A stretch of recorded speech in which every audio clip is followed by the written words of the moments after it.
very good morning to everyone from me, your host, Alicia Jali. Welcome to yet another exciting edition of your favorite program, Media Monitor, your program where we give in-depth analysis of the day news as well as the events that got the country as well as the region talking. Now, as usual, we are going to be discussing today's newspaper headlines. But first, let's have a look at our topics for today. The ANC celebrated 103 years in the Western Cape at the Cape Town Stadium yesterday. We look at the attack on the Charlie Hebdo officers. Are journalists free to express their opinions? Do share your views. Many Zimbabweans have been turned home because of permit renewal problems. Maihlome Chwete, Home Affairs spokesperson, will give us more on this. Hundreds have been killed and thousands displaced by the Boko Haram militant group as they went on another killing rampage in Maiduguri, the capital of Borno State. In other news, Kenyan president has ordered an audit of buildings in Nairobi after a 6-story residential building collapsed. Now, this comes after several buildings suffered the same fate in recent months. Bafana continued with their unbeaten run after they played a 1-1 draw against Cameroon last night in Gabon in a friendly match preparing for the upcoming AFCON tournament. Well done to the boys. Limpopo Department of Education MEC Tembisi Mwendamutu died in a private hospital in Pretoria on Friday. We send our deepest condolences to the Mwendamutu family. Our call-in topic for today is, where do journalists draw the line in terms of their satirical cartoons? Do share your views concerning this topic by calling us on the following numbers. It's +2711 714 6843, 714 6847 and 714 6857. You can also interact with us on Twitter at SA Media Monitor and on our Facebook page, Media Monitor, including, of course, our email address. It's mediamonitor@sabc.co.za. Very good morning to you.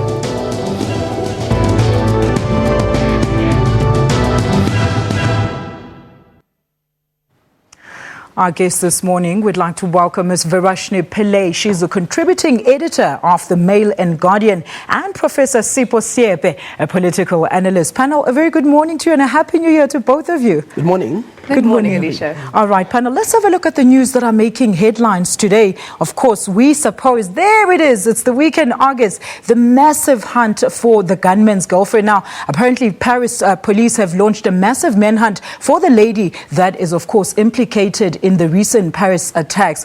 Let's see what other news are making headlines today.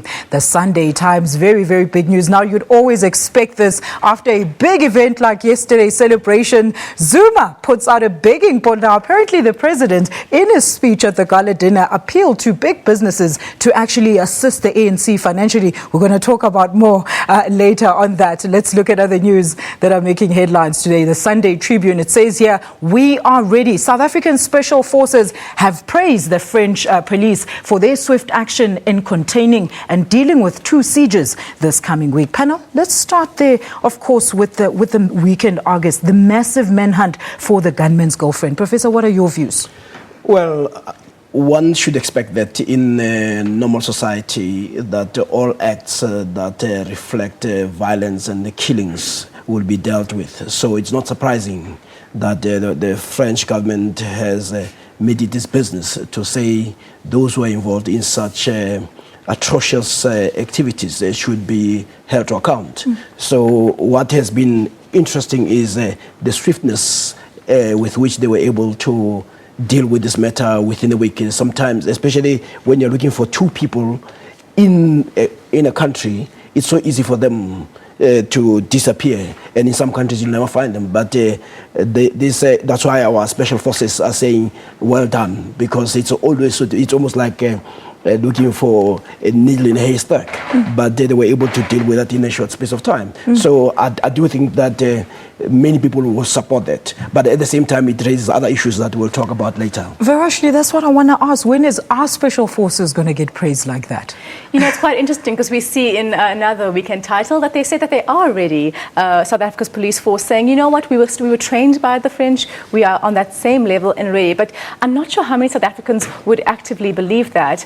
If we recall just Nelson Mandela's funeral, former President Nelson Mandela's funeral, and the infamous incident with the translator who had not been security checked, not to mention having that many world leaders on a stage. And I was at that event, and none of our equipment was scanned. There were no checks. We just walked straight into the venue and sat quite close to all those dignitaries. So there is a lot of concern, I think. We saw with the so-called White Widow in Kenya having passed through South Africa, and our security forces not really picking that up or alerting the Kenyan government in time. So there is a lot of questions around that, but I think what is commendable, as Professor Sipe has pointed out, is how the French responded very quickly. If I may, I would hope that the French people would respond similarly to how Australians did a recent while ago when we had a similar kind of hostage event at the Lindt chocolate factory, or shop rather, where we saw Australians come out after that and say, have the We Will Ride With You campaign. So to say this is about terrorism and fundamentalists, it's not about Islam. And I'm not sure if we're seeing enough of that distinction in Paris and in France right now and in Europe to say, you know what, this is about fundamentalism, about terrorism, about crime, but we should not be prejudicial or attacking ordinary Muslims. Very interesting view there, and unfortunately we have to wrap it there and move on to local news now. The Sunday Times, Zuma holds out a begging bowl. Your views, Professor? Well, this was a week of the ANC. The media has done them a favor after they've actually suffered almost a state of almost responding to the opposition for the last 6 months. The ANC was able to pull a big one, and the media has responded positively. If you look at whether it's electronic, whether it's television, they've been almost competing. This electronic media, it was wall-to-wall coverage of the ANC, and the ANC did not disappoint by descending on Cape Town.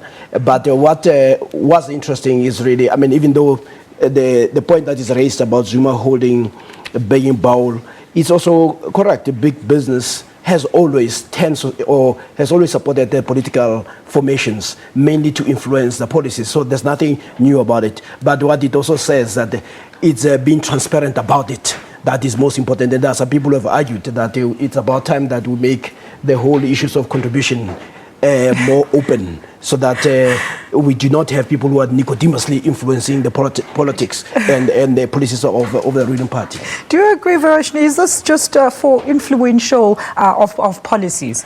Well, I do agree with Professor Sipe's I love the term Nicodemously, but the idea that we need to make contributions more open and transparent, but I'm not sure that this is it. I feel that this is a subtle manipulation of certain business people. We've seen this before. In fact, the article mentions this, that previously Zuma said something that drew a lot of criticism when he said, if you donate to the ANC, your business will multiply. Now, in a country where we've seen far too much tender corruption and manipulation of tenders and cronyism and nepotism, those are disturbing statements to make within that context. But on the other side, the ANC is struggling financially. They were not able to pay their staff bonuses at the end of last year. The Mail and Guardian reported they have received reduced funding from Parliament as a result of losing some seats in Parliament. They are struggling financially, and I think they might be seeing less contributions than they are used to. Let's look at a story that we didn't put up on the video wall panel, and it's from the Sunday Independent. The headline there reads, "The Zuma Warpath." Now, again, a very pivotal part of the 103 years of celebrations. Now, his stance of corruption, as well as urging the party to return to basics. What do you make of that, Varashni? I think it's quite interesting that he is not reclaiming, but rather putting front of center the Freedom Charter. And he's doing that in a political environment right now where everyone is claiming the ANC's history for themselves a little bit. The ANC does not get to, they're trying to lay ownership and say, this is our history. The EFF, NUMSA, even the DA sometimes claiming parts of their history. And you see the ANC asserting itself and saying, this is our history, we will bring it to pass. The question is, can they? Zuma mentioned economic freedom, a little, elbow nudge to the EFF there as well. But Professor Sipe was saying to me earlier, very little mention of the National Development Plan, something we saw him punt repeatedly in previous years, particularly at Mangaung. So there's a bit of a wonder as to why that's taken a back seat. I feel it must be in response to the more radical agendas out there. Very quickly, Professor. Yeah, I think it's correct to indicate, there are issues that Jacob Zuma, the president, mentioned. One is the issue of land, the judiciary, and the non-mentioning of the NDP or contextualizing the NDP within the Freedom Charter, which is actually a problem. Because, you see, the document was crafted when the conditions in South Africa were different and when the conditions in the world were different. So it's very important to say, what does it mean in our time? And I don't think he has actually done a good job on that. Thank you so much for that, Professor. We're going to leave it there, and when we return, we're going to analyze the coverage of the ANC's 103rd birthday celebrations held in Cape Town yesterday. Stay tuned for that. This is Media Monitor.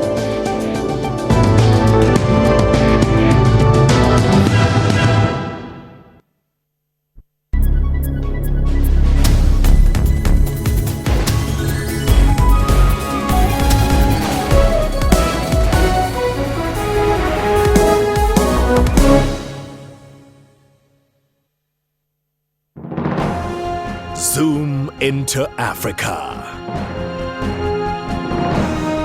This is Eritrea. The president is Mr. Isaias Afewerki. Eritrea got independent from Ethiopia on 24th May in 1993. The population is over 5 million people. One of the major languages spoken is Arabic. Monetary unit is the Nakfa.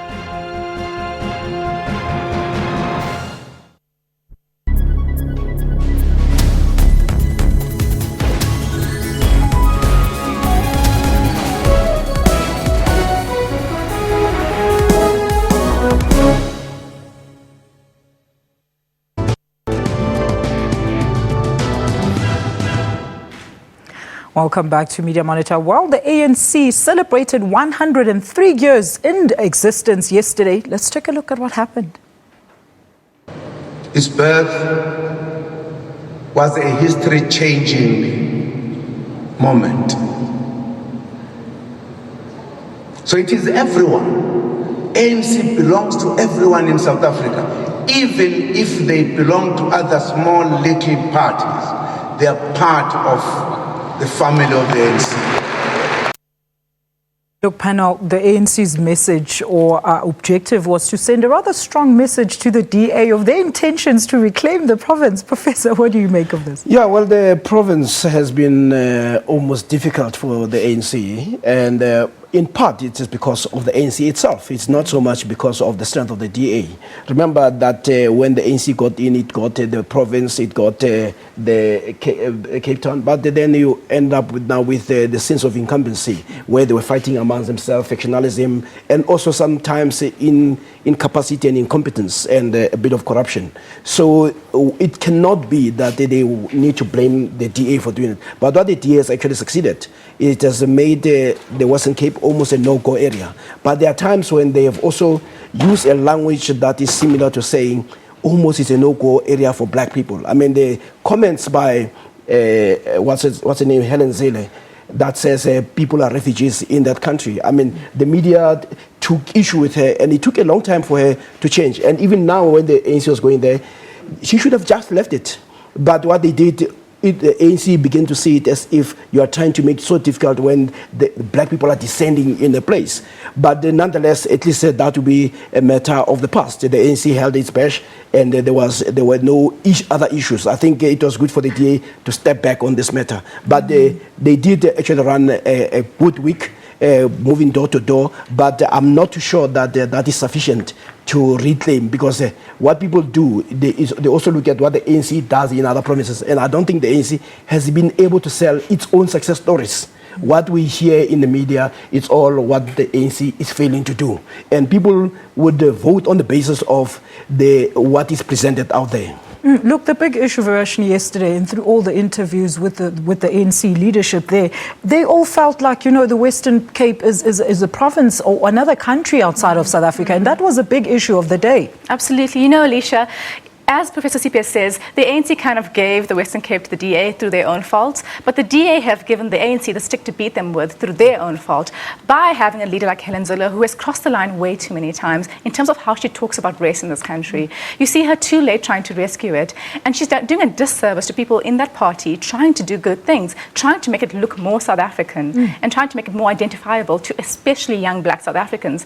The way she's treated Lindiwe Mazibuko, the way she talks about certain black people in her party is deeply problematic. And I think that's why you see someone saying on Twitter yesterday, Greenpoint finally looks like South Africa, where you see this flood of ANC supporters arriving. Because don't create that opposition criminality happening in the city. Welcome the ANC. Be tough on them in terms of paying their deposits, because we know that the ANC sometimes does not pay the deposits for certain things. So be tough on that, but don't make it a political point-scoring exercise. It just looks cheap. Speaking of Twitter, let's have a look at what our viewers are saying, of course, on this topic on Twitter. Mindlo there says, there is nothing emotive about the land. It was stolen and needs to be returned. Let's have a look at more tweets there. Sbozi Tamgwengwe says, if the ANC is weak, your business will be weak. But that sounds too desperate, from SA's number one. Thank you for that. Let's have a look at more tweets there. Siabonga Seme says, the ANC will win 2016 local government elections in the Western Cape. What do you make of that, Professor? Well, I think the ANC has made a good show. But as I said earlier, that to win elections, you need to have a positive narrative. You need to indicate that you could do better. And it's even more important these days when you have almost all parties agreeing to a blueprint, except the EFF, to the blueprint of the ANC, of the National Development Plan. And people say, well, we agree with that, but who is best to deliver and to implement it? And that has been the message of the DA, that wherever we govern, we do it better. So the ANC needs to construct also an alternative message that says we can even do it better, but also that we are even more sensitive to the historical challenges that remain facing our people. The DA lacks that empathy when it deals with issues. The same applies also to some of the so-called civil rights organizations, or I don't know why they're called that.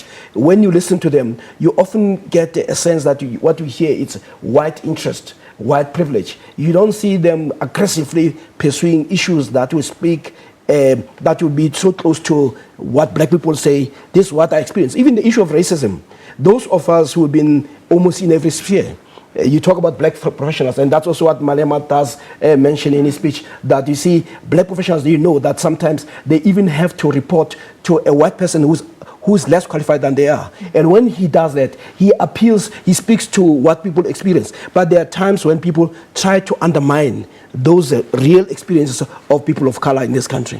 Which brings me to my next point. Varashni, look, most of the supporters that were at the stadium through their interviews said that they wanted the president to address certain issues like inequality as one of the biggest issues that the president needs to deal with, and the party, as well as corruption within. What do you make of that? I think it's a very valid point. I think that you are seeing the ANC having a bit of declining support, and it's because things like corruption scandals in the party are becoming too much for supporters to swallow. There comes a point where very loyal ANC people will start saying, you know, this is enough. We can't actually take this much. And Nkandla was a real turning point for that kind of thing to happen.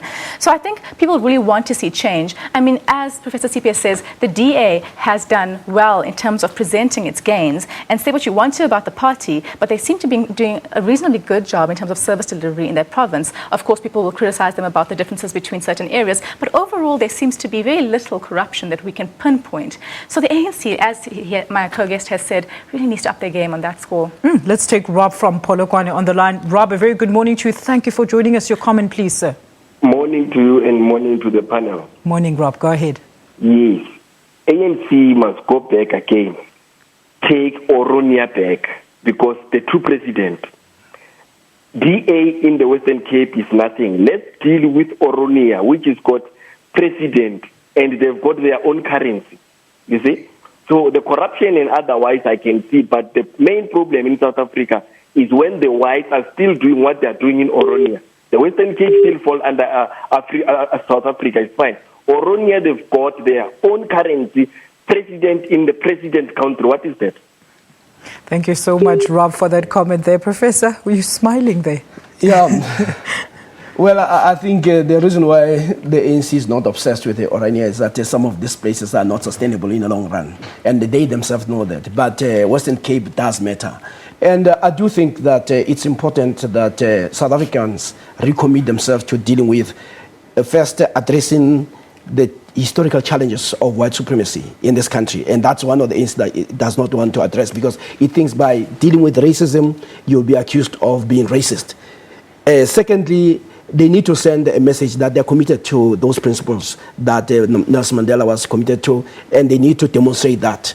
And thirdly, they must actually govern well. When you are given an opportunity, it's an opportunity to say, I can do better. But we don't see much of that. And I'm not saying it's not happening, but the pockets where it happens, they are not able to sell the story. I mean, if you look at the survey that was done in Gauteng, the people are more or less satisfied with service delivery, except, of course, you have the issue of energy. But on the whole, they're not able to sell even that simple message that is before them.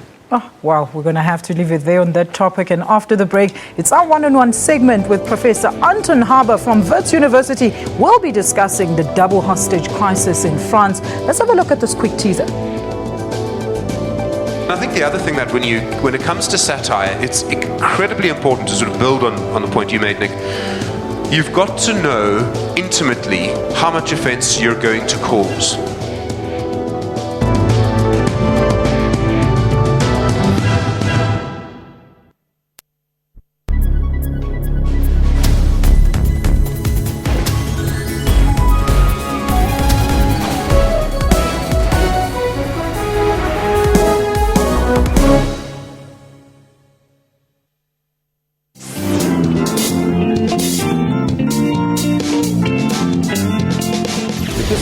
I realized life is short. I want to live my dream. They can burn my face, but not my voice.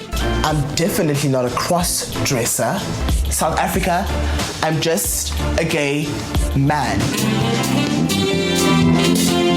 Join Puleng Molebatsi on Bupilong every Saturday at 17:30 CAT.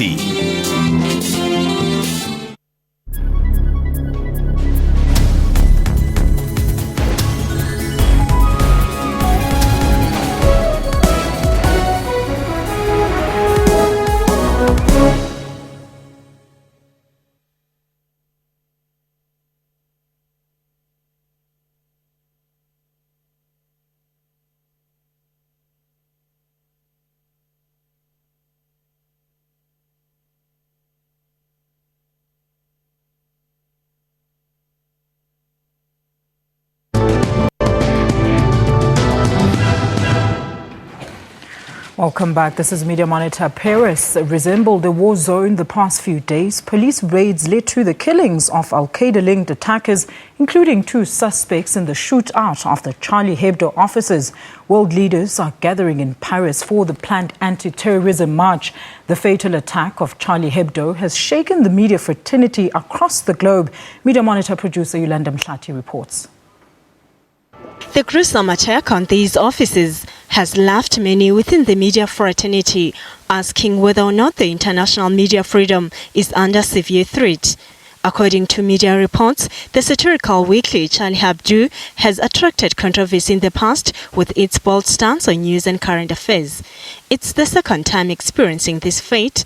It was firebombed in November 2011, a day after it carried a cartoon of Prophet Muhammad. The world at large has condemned the incident. Our sympathy goes to those involved. Clearly, we know that this is an attack on our common values, on the values of freedom and democracy. And it took place in the heart of a country which fought for freedoms for us Europeans. South African National Editors Forum, SANEF, has expressed solidarity with the Charlie Hebdo killed journalists. It doesn't mean that because people have been killed, then media practitioners must step back and not exercise their right to freedom of speech. It's becoming clear that terrorist attacks are on the rise and governments are seemingly battling to contain them. Recruitment of citizens into the extremist groups is becoming a serious concern facing many governments. South Africa has not been spared either. Recently, it was alleged that people are being recruited to join ISIS, the extremist militant group. Meanwhile, 2 suspects in the Charlie Hebdo attack were killed in a shootout with police in the northeast of Paris on Friday evening. For this one-on-one segment, we'd like to welcome Professor Anton Haber from Wits University, who will give us more insight on the shootings that occurred in Paris. Professor, a very good morning to you. Thank you so much for joining us. Happy New Year. Thank you very much, and a Happy New Year to you and your audience. Thank you so much, Professor. What is your general view on these shootings, Professor? Absolutely horrific, absolutely terrible, and a terrible moment for free expression around the world. things are often published or said that one doesn't like, that one's uncomfortable with, that even offend one. One has many ways of reacting. One can protest, one can ignore it, one can argue with it, one can take issue with it, but to kill for it is just horrific. Professor, now, is it an isolated incident targeting these specific offices, or do you think there's more that, that we're not being told? Well, I'm not sure it's that we're not being told, but I've no doubt this is part of a broader phenomenon. And I think the intention here by those who did it is to divide French society, or try and further divide French society in order to mobilize and recruit and radicalize the Muslim community. Professor, many critics suggest that maybe this media house might have gone too far in their satirical portrayal of Mohammed. What are your views? They certainly went far. They certainly crossed lines in their treatment of all sorts of subjects, not just the Prophet Muhammad. But it's the test of tolerance, the test of an open society, is to accept opinions you don't like, to accept opinions that offend you. It's easy to be tolerant of opinions you agree with. The test is, are we prepared to live? Do we see that there is value in living with, not accepting, but living with opinions or cartoons or articles that offend us? And that's the case here. A lot of what they did was offensive and was intended to offend. But in an open, free society, because we want, you have to remind yourselves why we want an open society. It's not because it's a nice to have. It's because we want legitimate democracy. You want a government that's legitimate because everyone has had their say, everyone's been able to express their opinion, and in the end, people can make an informed decision about what government they want. That's why we do it, and it comes at a price. Professor, listening to your earlier interviews this week about the same issue on our sister programs, you mentioned something very important that I'd actually like you to expand for our viewers: legitimacy, and you've just mentioned it, versus free speech. Well, as I'm saying, is that we do it because we want legitimacy in our government. And that comes at a price. There's no question it comes at a price, because sometimes you have pretty offensive speech, for example. And let me say this, that I do think there are issues of consistency. So, for example, the French do not tolerate women covering themselves in the Muslim tradition. And I think that's contradictory. I think if you free speech and you're welcoming people from all over the world, then you accept that that's their practice and you accept it in your schools. So I think that there are questions to be raised about consistency in Western countries about free speech. Now, Professor, should the international community be concerned about this threat or about the possible threat this poses to the freedom of expression globally? Definitely. Definitely. If people are going to make editorial decisions about what is in the news and what isn't based on fear, as opposed to a sense of what people should and need to know, then that's extremely dangerous. And the problem is that if the extremists see that they win here, that by evoking fear they can stop certain things, they'll push it further. They'll demand that we do less and less and less, and are less and less critical of their religion or their leadership or things like that. And that's not good. That's not healthy. It's not a free speech and free democracy. Let's have a look at some of the tweets, Professor, and see what our viewers are saying. Chichi's dad said, if your efforts at satire elicit outrage instead of humor or promoting constructive dialogue. Thank you for that. Let's see more tweets. Kosatu today says, freedom of expression, freedom of the media, and the right to hold opinions are global human rights principles. The professor will expand on that very quickly. Severa Mahlobo says media houses have the responsibility to manage such, to avoid such situations. Ethics over profit. What do you make of that, Professor? Well, I do think that separate is the decision about whether you want to run the cartoons. And certainly some of those cartoons I wouldn't run if I was editor, because they are quite distasteful, and I wouldn't carry them in my publication. But that's different from defending the right of others to have free speech. And let me pick up on that point that it's a fundamental human right. I think it's a very basic human right, because it's a right that protects other rights. So in other words, your right to, say, housing, or your right to religious freedom, is only protected because you have free speech to speak out when you lose those rights or those rights are threatened. So it really is a base human right that plays a key role in defending other human rights. Professor, now this attack follows shortly after the prosecution of journalists elsewhere in the world. What does this mean for the profession, Professor?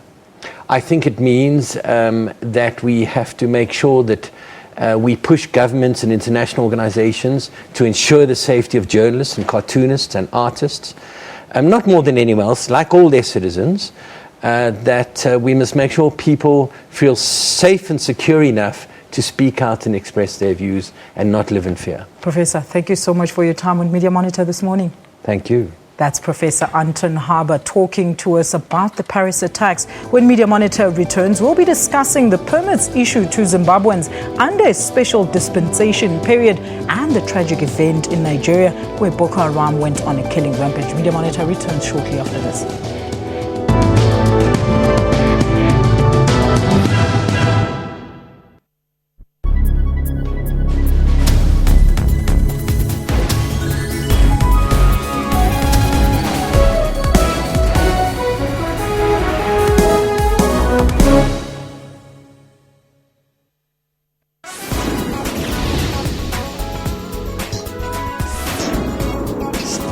You can't have a gut feeling about other people's gut feeling. Ngaba has continued the tradition of passing stories onto the next generation using a platform that offers stories to a far more greater audience. Zombie no go unless you tell them to go. This is what the audiences all over the world knew Fela Kuti for. Join Musam Khalipi on Afro Showbiz every Saturday at 19:30 CAT.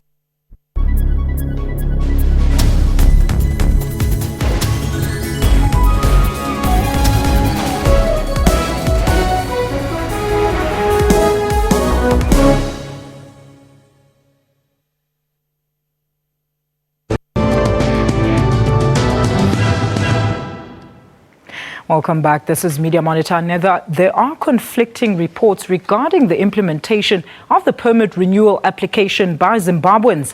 SA Home Affairs says 86% of Zimbabweans in South Africa have met the deadline. Meanwhile, Zimbabwe Exiles Forum claims that thousands have been turned home because they did not meet the deadline. They are calling for South Africa to review the application process, citing inability to access to internet as a disadvantage for many. The situation is likely to get worse as most Zimbabweans working in South Africa return on Sunday. Let's have a look at this clip. Has received reports from a multitude of Zimbabweans who crossed the border for the festive season and then came back. Some were unable to get through the border back into South Africa. But these are people who have proof that they have applied for the extension of their Zimbabwe documentation projects under the new Zimbabwe special permit. Others have informed us that they only were given 5 days into the country. But if you recall, the minister unequivocally stated last 3 months or so that those who have applied to renew their permits under the Zimbabwe special permit can go to Zimbabwe and come back into the Republic as long as they can show that they have applied for a renewal. But there is a huge discrepancy in Home Affairs between practice and theory, or what is usually pronounced in public, because this is a pronouncement that the minister made, but his officials at the border are carrying out a different exercise.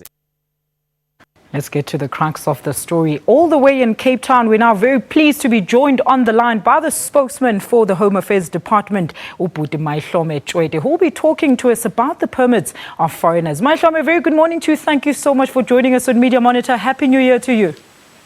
Thank you. Happy New Year to you too. Maihlome, with a lot of Zimbabweans expected to return to the country this weekend, just how ready is the department? Well, the department is as ready as it's always been. First, I want to correct some inaccuracies. It isn't 86% of Zimbabweans who applied for the Zimbabwe special permit. The Zimbabwe special permit is not only set aside for it's not the only permit that's set aside for Zimbabweans. Zimbabweans can apply using a number of platforms, work visas, and other types of visas. The special permit was specifically for 245,000 people that applied in 2009. So it isn't for all Zimbabweans in South Africa. So 245,000 is not the number of all Zimbabweans in South Africa. This was specifically targeted those people that applied in 2009 who were trying to regularize their stay when Cabinet had made a decision that we must try get the number of the actual Zimbabweans in the country. So I just want to, try to correct that inaccuracy.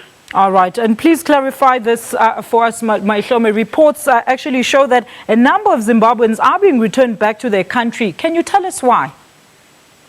Well, I'm not too sure which reports reflect that, unless you're giving me anecdotal examples of people saying they were turned back. Because we must remember there isn't a visa requirement between South Africa and Zimbabwe. So when a person comes through a port of entry, they wouldn't be requested to show their special permit. The requirement would be to show your valid passport and proof that you can sustain yourself in the couple of months or however long you're going to be staying in the country. There isn't a request for you to show your special permit. There's never been that request because there isn't a visa requirement between South Africa and Zimbabwe. So I'm not too sure who's giving us this account of these reports, but I would encourage those people to provide the department with the facts, because we've been informed that our immigration officers are quite privy of what the requirements are for people to come into the country. Thank you, Maishome. At the end of the day, we are the authority on how many people are coming into the country and what they are required to have when they come into the country. So I'm not sure that I follow this concept that there's clashing reports or contradicting reports. We've been quite transparent about the renewal process, and to date, 210,000 people applied out of 245,000. When we started the process, we weren't expecting the full 245,000 to apply. We always knew that there would be a discrepancy or a number change, because some of those were students, some of them were people doing business, and some of them are people that might have gone back to Zimbabwe. Some of them might even be married in Zimbabwe. Some of them might even change their special permit to a work permit. Some of them might even got married in South Africa at the time. So there's a lot of reasons why there could be discrepancies. I'm hearing a lot of reports about people saying that the department is intending on moving 30,000 or 40,000 people out of the country, which is not true. All right, Maishome, hold it there. We're going to continue with you on the line. I just want to get a view from my panel. Verashni, you write these stories. You've written reports about, Zimbabweans being in queues. We've seen the clips there, people fighting to get into Home Affairs because of the process that has been bestowed upon them. What are your views?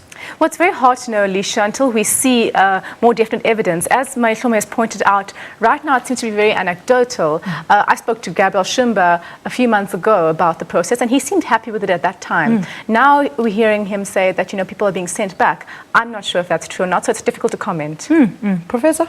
Well, I think what is positive about this is that there's an acknowledgement by both sides, the Zimbabwean as well as South Africans, that you have a situation that needs to be handled and regularized properly.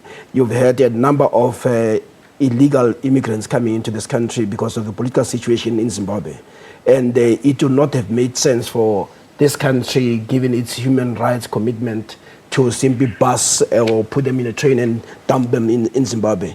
The fact that there are efforts being taken to say how do we begin to normalize this, because at the same time you cannot have a whole large number of illegal immigrants. So the issue of regularizing and normalizing the situation is very important, while we also should be very careful about making sure that we do not undermine their human rights, because our constitution and the judgment from the constitutions are very clear on that matter. Maishome, please tell us more about, have you heard any calls to review the process of the renewal of permits by Zimbabweans or any other foreigners for that matter? No, I've been told by journalists that there are some people who are calling for that to be reviewed. Yes. I've spoken to our Director General of Immigration, and he's also informed me that he hasn't received any formal applications. But as I said earlier, where we stand, I think the process was well conducted, and we've had a huge number of people that applied online and who have been set for adjudication in the next coming months. Close to 210,000 out of 245,000. that's quite a big number. So I don't think there's a need or any intention on our part to review the process. We think the process went quite well, especially if you put it in context to how it was conducted in 2005. Now, panel, is this a problem with just Zimbabweans or Africans at large? What do you make of the story focusing just on Zimbabweans? Well, I think the first thing that we have is that we have porous borders. We don't seem to have a way of controlling who comes in and who gets out. But we also know that South Africa, even though we don't think so as South Africans, for most people in the continent, they see it as a land of opportunity, as a land of milk and honey. And they will come into this country. And our job and our responsibility is to make sure that when they do it within the prescripts of the law and our regulations. But at the same time, it's also, we must have sympathy and empathy. But the most importantly, we must also understand that sometimes when people come into this country, especially professionals, it's a different form of direct investment, in a sense that they would invest. I mean, if you look at professionals like doctors, we have challenges in some of our hospitals, and they've managed to deal with it. But we need to make sure that we have a country that knows who comes in and who comes out, and regularize like all other countries. But we have been very poor in managing our borders. Maihlome, would you say that the problem with Home Affairs is also just with Zimbabweans or just foreigners in general? Well, I wouldn't say the problem is foreigners or Zimbabweans or any other foreign national. The professor's right. We have a number of challenges in securing our borders. And recently the Cabinet has taken steps to strengthen the Border Management Agency, which has for the longest time been functioning in a rather uncoordinated fashion, with different bodies existing in different departments, from SARS to South African Defence Force and Home Affairs. So recently, Cabinet is centralizing this capability to ensure that we manage the border more efficiently. Thank you so much for that. That is a spokesperson for the Department of Home Affairs, Mr. Maihlome Chwede, giving us his views and the department's views in terms of the permit renewal process by Zimbabweans. Of course, let's move on to our next story now. Militant Islamist group Boko Haram carried out a nearly week-long massacre in northeast Nigeria. While Boko Haram was on a killing spree, President Goodluck Jonathan launched his re-election campaign, which drew a lot of criticism. Panel, critics have questioned how a nationwide election campaign could be carried out while people, including women and children, are being slayed and left to rot in the bushes. Your views, Varashni? Absolutely, Alicia. It's been a horrifying week for this particular area of Nigeria. It's northeastern. It's on the border of Chad. It's called Baga, I believe. And this is part of a series of events that have been happening in that area, where the Nigerian military and government seem quite disinterested in what's happening to this particular area. So Boko Haram has been attacking them repeatedly. When Boko Haram got there, the military up and left immediately. We then saw this week-long killing spree. Amnesty is saying up to 2,000 people dead. I mean, of course, Paris is shocking that 17 people dead. Where is the outrage around this? So it really is very shocking that President Goodluck Jonathan, we also saw this with the Missing Girls campaign. He took a very long time to say anything about that. It took a very long time to even visit the site of where those girls had been taken. And so when he did, the parents didn't even receive him. Absolutely. So you're seeing a disconnect, a very frightening disconnect happening here. And that brings me to my next point, Varashin, that international media focus more on Paris. Professor, I think it goes back to whose life values more in this world. And it is actually a sad indictment. But there's also a sad indictment within also the UN that, as Varashni indicates, that you've always had this series of attacks in that area. But we have not seen the UN, or even the US, the UK, France, all saying we will join Nigeria to deal with this crisis and to make sure that we normalize. You cannot have a situation where people are killed week in, week out. Actually, what we have become is almost desensitized and almost like, oh, it's Nigeria again. But the people are dying. And like you say, like you also indicated that with the girls' campaign, it took weeks before the international community, and it's off the radar right now. So that is actually, it reflects. But I would have also expected our own editors, our own newspapers and all that, who are making a song and dance about Paris, that they should also make song and dance about African lives that have been lost week in, week out. 2,000 people, that's a lot of people. Let's have a look at what the viewers at home are saying. Let's see some of your tweets. Malibongo Manyonya says, AU and other countries around the world must come up with a plan. We cannot just watch people being killed. Absolutely not. Let's move on to the next tweet. There, Shelton says, I don't see no heads of states planning marches for Nigeria. Thank you very much for that. TJ Dema says, 10. Not that there is over an appropriate age for this, but 10 somehow points at all that is wrong about this. Panel, your views. Farashni. So that's clearly about the girl who was strapped with bombs and sent in. I think South Africans are feeling the outrage, and there is this idea of, do African lives matter less? I think that's what we're getting from those tweets. What's interesting is that international media really reacted to the idea of an attack of freedom of expression, and the media is very powerful. Obviously, I'm in the media, I know this, and they were able to amplify that story enormously. Now you have some probably illiterate, not very economically powerful villagers in northeastern Nigeria being razed to the ground continuously. This is the biggest incident that's happened, but previously there's been 600 people killed in a day, 200 people killed by Nigeria's own military, and you don't see that same multiplying effect. Is it desensitization? Is it African lives mattering less, or is it a combination of all those things? It's not clear. But when are we going to raise these issues, Professor? What platform do we need if we can't do it in the media? No, actually, this very platform is a very powerful platform. And our people must also be able to march like they do when they are excited by the media to march on other issues. And I do think that, unfortunately, we always are reminded that other people's lives do not matter. We do not like it, but it's also, again, going back to the issue of racism that is institutionalized.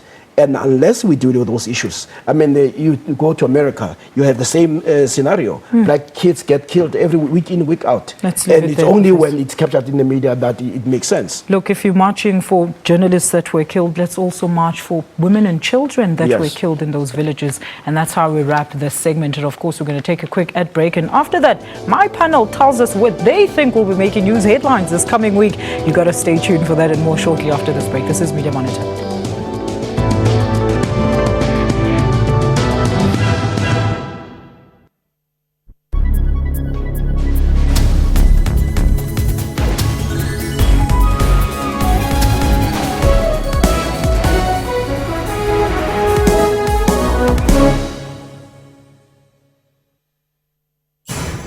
Didier Drogba, a footballer from Ivory Coast, was named as the third most influential celebrity in Africa. Where I saw him display, he's a very nice player. He always make an impact. Drogba donated his $5 million endorsement fee to the construction of a hospital in Abidjan. Well, there are some lesser-known football stars in the continent that you haven't met. Really? And are deserving of more attention. I think we will do better. The Journal, every Saturday at 1:30 on SABC News.